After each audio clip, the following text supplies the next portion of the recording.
Jérôme Durin, bonsoir. C'est pas une soirée joyeuse pour vous. On entend pas mal de villes qui basculent à droite dans ce département de la Saône-et-Loire. C'est vrai, effectivement, c'est une très mauvaise soirée pour le Parti socialiste et pour la gauche en Saône-et-Loire, avec un phénomène national et une amplification des résultats du premier tour, et puis de mauvaises nouvelles qui sont liées aussi à des divisions locales.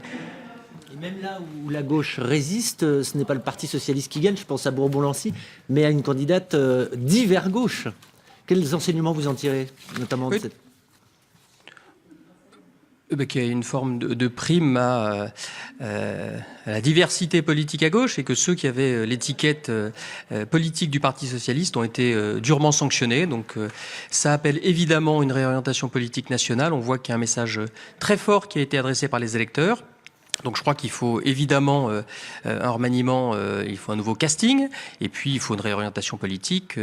Il faut entendre le message que les électeurs ont fait passer ce soir. Avec par endroit, Jérôme Durin, de surcroît, une difficulté à s'entendre avec d'autres composantes de la gauche.